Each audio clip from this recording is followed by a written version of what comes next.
कल शाहिद अफरीदी का बयान आया था कि मोहसिन नकवी साहब को दो में से एक कुर्सी छोड़ देनी चाहिए, या तो इंटीरियर मिनिस्टर की कुर्सी पास रख लें या पीसीबी के चेयरमैन की।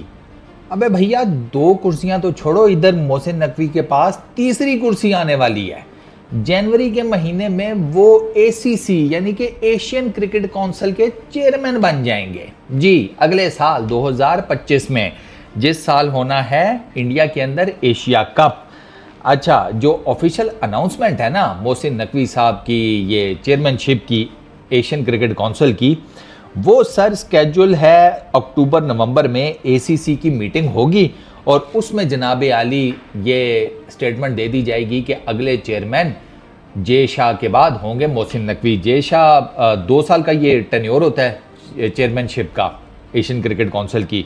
जे शाह के 3 साल लगे, उनको 1 साल की एक्सटेंशन मिली क्योंकि वो एशियन क्रिकेट काउंसिल ये चाहती थी कि सारे ऑपरेशन स्मूथली ज़रा 1 साल और चल जाएं अंडर दी अम्ब्रेला ऑफ जे शाह, छोटा चेतन।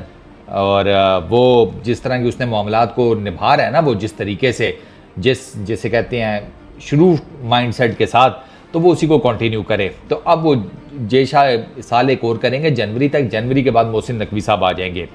अच्छा, जे शाह थे, जे शाह से पहले पंकज खिमजी थे, वो ओमान से थे।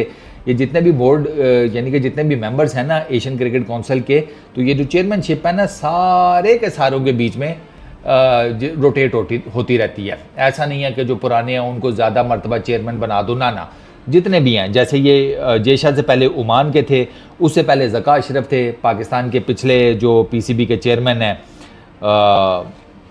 वो चीनी का कारोबार करने वाले, हाँ वही। अच्छा, उसके बाद उससे पहले फिर शमी सिल्वा थे, वो श्रीलंका के से थे। फिर उससे पहले नाजमुल हसन थे, वो बांग्लादेश से थे।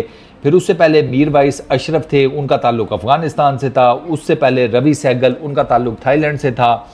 फिर खालिद साहब भी रहे हैं, उनका यूएई के साथ ताल्लुक है। तो जितने भी इसके मेंबर्स हैं ना एशियन क्रिकेट काउंसिल के, तो ये जो चेयरमैन का होता है ना, सारे के सारे क्रिकेट बोर्ड्स के बीच में इवॉल्व, वो जैसे कहते हैं रोटेट होता रहता है।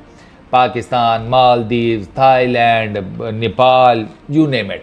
और ये एक अच्छी चीज़ है, ऑनेस्टली स्पीकिंग ये एक अच्छी चीज़ है कि इससे आपकी क्रिकेट को ना फ़रोग मिलता रहता है। और मोहसिन नकवी साहब का भी यही है कि उनका बनने के बाद ना, ये जिसे कहते हैं एशियन क्रिकेट काउंसिल का हेड, उससे पाकिस्तान की क्रिकेट को डेफिनेटली यार एक बूस्ट तो मिलेगा। ज़का अशरफ साहब तो कुछ नहीं कर सके एशियन क्रिकेट काउंसिल का चेयरमैन बनने के बावजूद, लेकिन मोहसिन नकवी साहब की थोड़ी गेम अलग है। वो ज़रा डिफरेंट माइंडसेट के आदमी हैं, वो ज़रा चीज़ों को डिफरेंटली परसीव करते हैं। तो उनके बारे में ख्याल यही जाहिर किया जा रहा है कि वो इस ओहदे से काफ़ी पाकिस्तान क्रिकेट के लिए फ़ायदा उठा लेंगे। और आपको ये भी पता होना चाहिए कि 2025 में एशिया कप है, वो T20 फॉर्मेट पे खेला जाएगा और वो खेला जाएगा इंडिया के अंदर। और एशियन क्रिकेट काउंसिल के प्रेसिडेंट होंगे मोहसिन नकवी साहब। अब इसमें एक दिक्कत है, दिक्कत पता है क्या है? दिक्कत यह है कि व्हाट इफ़ अगर चैंपियंस ट्रॉफी में इंडिया नहीं आता तो क्या पाकिस्तान इनकार कर देगा एशिया कप का इंडिया में जाकर खेलने से? और इंडिया में जाकर खेलने से तब इनकार कि जब एशियन क्रिकेट काउंसिल का हेड भी पाकिस्तान का ही है उस पर्टिकुलर टाइम में। मतलब मोहसिन नकवी साहब हेड होंगे ना, सोचें फिर अब आप, पीसीबी के हेड वही, एशियन क्रिकेट काउंसिल के हेड वही, डिसीजन उन्होंने मेक करना है। और उनका ये डिसीजन कितना बड़ा इम्पैक्ट लेकर आएगा, क्योंकि पीसीबी का चेयरमैन तो कह दे कि हम नहीं जाते एशियन क्रिकेट एशिया कप खेलने इंडिया में, ये चैंपियंस ट्रॉफी खेलने पाकिस्तान नहीं आए थे। लेकिन उसी के साथ साथ एशियन क्रिकेट काउंसिल का चेयरमैन भी तो सेम ही बंदा बात करेगा, तब क्या होगा? तब उसका इम्पैक्ट आप सोचें। तो ये ना अगला 1 साल काफ़ी इंटरेस्टिंग होने वाला है, ये जो डिफरेंट किस्म की चीज़ों को लेकर ना, जैसे चैंपियंस ट्रॉफी है, एशिया कप है, फिर उसके बाद उससे अगले साल वर्ल्ड T20 है। अब इसमें बीसीसीआई जो कुछ भी डिसाइड करेगा उसके आगे जिसे कहते हैं ना लॉन्ग टर्म रिजल्ट्स निकलेंगे चैंपियंस ट्रॉफी से रिलेटेड।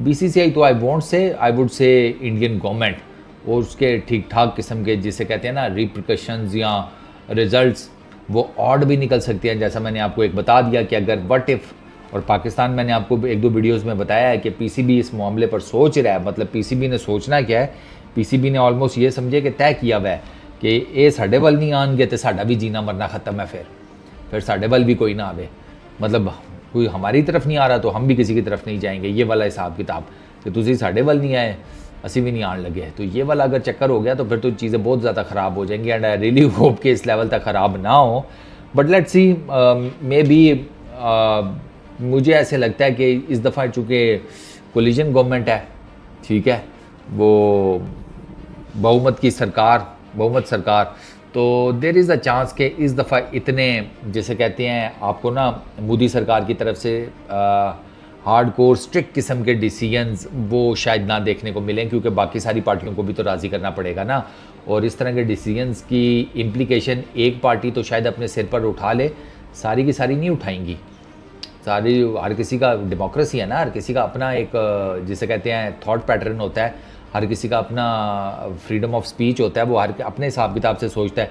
जैसे कई इंडियन क्रिकेट फैंस हैं, वो मुझे ये कहते हैं कि यार फारूक भाई हमारा बस चले, हम तो एक नहीं 3-3 टीमें भेज दें पाकिस्तान, हमें कोई दिक्कत नहीं है। अब इंडियन क्रिकेट फैंस किस लेवल पर सोचते हैं वो भी है, और कुछ कई ऐसे हैं जो कहते हैं नहीं जाना चाहिए, वो भी इंडियन क्रिकेट फैंस हैं। तो there are so many things. तो लेट्स सी मोहसिन नकवी साहब जब बनते हैं प्रेसिडेंट तो वो क्या करते हैं, एशियन क्रिकेट काउंसिल में क्या चीज़ें चेंज होती हैं, और अगले एक साल में पाकिस्तान और इंडिया की क्रिकेट में क्या चीज़ें चेंज होती हैं। Let's hope for the positive सोचना चाहिए, वो ऑल इज़ वेल करते हैं।